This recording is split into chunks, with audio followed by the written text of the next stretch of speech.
On September 21st, 2021, I was sitting on the subway, as I often am, on the way to dinner with a friend of mine. Out of the corner of my eye, I saw someone seated next to me watching something on their phone.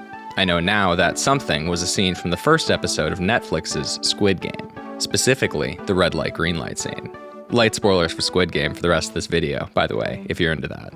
This was just a few days after the show's original release, and a few days before it started showing up on most people's radar.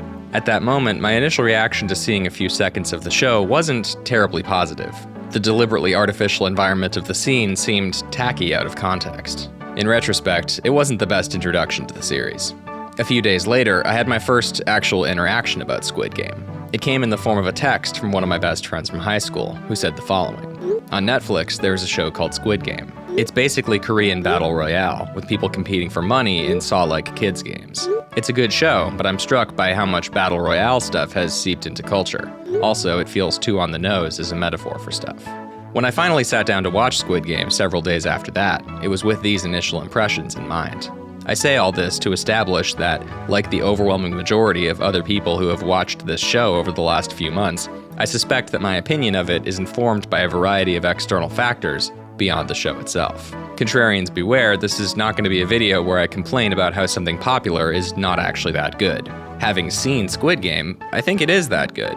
If you haven't seen it, it's worth checking out. I stayed up until 4 a.m. watching the first 8 episodes in one sitting, and I don't do that with just any show. I like the outfits the guards wear. I like the cast. I like that it's not a reboot or remake. If you let yourself enjoy it, there's a lot to enjoy. But, I've gotta say, in the context of our current cultural and media landscapes, the unprecedented level of runaway success and popularity the show has enjoyed to date is a little unusual. We live in a world where the media monoculture of the late 20th and early 21st centuries feels like it has been collapsing around us in real time for several years. Different groups and subcultures of people increasingly watch different shows, laugh at different jokes, listen to different music, and look up to different celebrities. In that world, it's pretty rare that a piece of new, original content becomes this omnipresent, this quickly, for everyone. So, beyond just being a very competently put together piece of content, why did Squid Game get so big? Let's talk about it. Battle Royale is an action thriller released by Toei Company in the year 2000. The film features a class of 9th graders taken to a remote island and forced to fight to the death as part of an anti-juvenile delinquency program imposed by a futuristic totalitarian Japanese government. It is one of the most influential films of the last 25 years by a wide margin. It gave us Kill Bill, it gave us The Purge, it gave us a whole genre of video games that have grown to become some of the most popular computer applications of all time. But most importantly for the purposes of this video, it gave us The Hunger Games. Throughout the late 2000s and 2010s, so-called dystopian novels, movies, and TV shows like The Hunger Games dominated both the New York Times bestseller list and Hollywood box offices. The appeal of these kinds of stories is fairly self-explanatory. The over-the-top futures they present feel resonant to the shortcomings of our own world. Because our own world increasingly has no shortage of shortcomings to play off of, there's no shortage of these kinds of stories. Maybe my high school friends' messages comparing Squid Game to Battle Royale primed me to view the show under this lens, but while watching it, I was, in fact, struck by how much these kinds of stories have saturated our culture in the last decade. Squid Game is not technically any flavor of dystopia fiction in that we are led to believe it takes place in the real world. However, like Battle Royale and The Hunger Games, it is a show that features everyday people trying to win a deadly game. It is a very, very, very on-the-nose story about the conditions many people face under 21st century capitalism. The polite way of saying it is that the show is unafraid to confront this subject. At multiple points throughout the series, characters openly wax poetic about the unfair nature of modern society, and how, as messed up as the game some of the characters are playing is, it's a fairer shot than any of them have ever gotten in the real world. In many other stories with similar premises, this would all be allowed to go unsaid. Not here. Squid Game is perpetually eager to explain itself as a work of social commentary, and at many points throughout its runtime, it feels like a bit of a broken record because of it. Or maybe more accurately, like a record you've already heard too many times before. If Squid Game is a guest at the party Battle Royale started, and by the director's own admissions, it very much is, it's pushing the limits of being fashionably late. And Battle Royale and Hunger Games-style dystopian thrillers are far from the only flavor of social commentary our culture has been saturated with since the year 2000. From The Dark Knight to Joker, from Black Mirror to Parasite, many of the most popular and influential movies and TV shows of the 21st century, in varying degrees of thinly veiledness, function as critiques of various aspects of the modern world. You could argue that We Live in a Society became as big of a meme as it did over the last few years as a kind of collective cultural response to being inundated with this kind of story.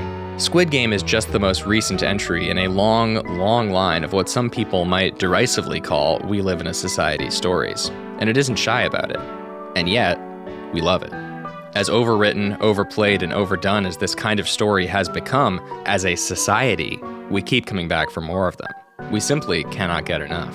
And Squid Game is already on track to become the biggest We Live in a Society story in recent memory. Why? Maybe the show's singular success has something to do with the fact that the last 2 years have been defined by a global pandemic that has pulled the mask off of the staggering inequality that increasingly defines our world, breathing even more vitality and urgency into these kinds of stories and washing away any genre fatigue any of us might have been starting to develop before 2020. Maybe it's just because Squid Game is an undeniably refined, well-done spin on this kind of story, and one with very broad appeal. There is, after all, a lot more to telling a good story than just being original. As any good storyteller will tell you, it's not the story itself that matters, but how you tell it. But maybe there's another factor at play here, beyond our collective fondness for social commentary. Maybe in the 21st century, it's not just how you tell a story that matters, but how you promote it. Bird Box is a post-apocalyptic horror film released by Netflix in the year 2018. It stars Sandra Bullock as a woman navigating a post-apocalyptic world filled with supernatural entities that cause anyone who looks at them to die. For all intents and purposes, it is a very average film. It received middling reviews from critics, and at an anecdotal level, I have not seen or heard a single person talk about it in the last 3 years since it was released. But in December 2018 and January 2019, Bird Box was everywhere. The film was so inexplicably popular that many people started speculating Netflix was secretly paying internet users to make and spread memes about the series to drive interest in it. Whether or not that theory is true, and I'm inclined to believe that it isn't based on the strict legal guidelines that govern online advertising and paid partnerships between brands and social media users, Bird Box proved to be the blueprint for a new way to roll out content in the internet age. While it may not have much of a legacy as a film itself, the way in which it was released and the frenetic buzz of internet content that surrounded that release have informed every major streaming service release since then. The Bird Box formula goes a little something like this. A streaming service puts out a piece of content. After a few days, the streaming service announces that a sometimes questionably large number of people have already watched the content, and around the same time, an initial wave of internet users start posting about the content to capitalize on topical engagement. Not because they're getting paid for it, or even necessarily because they particularly like the content, but because they want engagement. And riffing off of content that's new and trending is a good way to get engagement. Generally, this initial wave of posts play off of simple, easy-to-understand references from the original content, like the blindfolds in Bird Box or the honeycomb toffee in Squid Game. Other internet users see this tidal wave of big new thing headlines and posts and are overcome with one of the 21st century's most singular emotions, the fear of missing out. In this case, the fear of missing out on being part of a meaningful cultural moment, one of the most exciting experiences of day-to-day modern life for many people.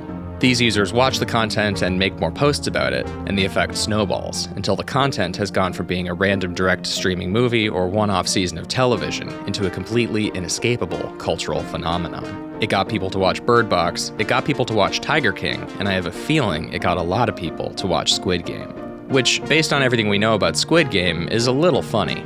It's a show that is explicitly about the perils of 21st century capitalism and everyday people being exploited by a tiny group of ruthless elites. But it's also a show that is the product of a carefully orchestrated and monetized system of content, controlled and operated by a billion-dollar tech company that has basically figured out how to weaponize and exploit everyday people's fear of missing out to drive engagement and, by extension, profit. Of course, this show wouldn't have gotten made in the first place without Netflix's financial backing, and I can't really blame the streaming service for resorting to this tactic to drive people to watch their content. Thanks to the internet, you can now watch basically any movie, show, or video ever made whenever you want. And in a world of limitless options, the choice paralysis many people get when deciding which option to pick is no joke. Statistically, if you open Netflix and don't find something to watch within 90 seconds, you'll close the app and go do something else. Still, it's unfortunate the only thing the streaming services have found that seems to work in terms of motivating people to consume their new content is essentially manufacturing yet another thing people have to worry about keeping up with. More than anything else, Squid Game is a show of its time. A show that is inherently and vocally critical of the system it is a product of, entirely justly, but a show that also functions as profitable content for one of that system's most entrenched power structures. It taps into our culture's endless appetite for heavy-handed, over-the-top social commentary, and our collective fear of missing out, and because of that, it has enjoyed meteoric success. Being aware of all this doesn't stop me from enjoying Squid Game, but at the back of my mind, I can't help but wonder what I would think of the show in the absence of the greater cultural context and momentum behind it, or what I would think of it if I hadn't seen that first glimpse of it on the subway, or hadn't gotten that initial text from my friend. Maybe it's impossible to go into consuming any piece of content now entirely uncorrupted by the opinions of others, and by the memories of consuming other similar pieces of content. Maybe all the streaming platforms are acutely aware of that, and the Bird Box School of Entertainment Marketing is just the logical response to that reality. Maybe priming your audience to have the best initial impression of a piece of content has become just as important as actually making that content good. Whatever the case may be, it's still interesting to me that Squid Game has gotten as big as it has, but not entirely surprising.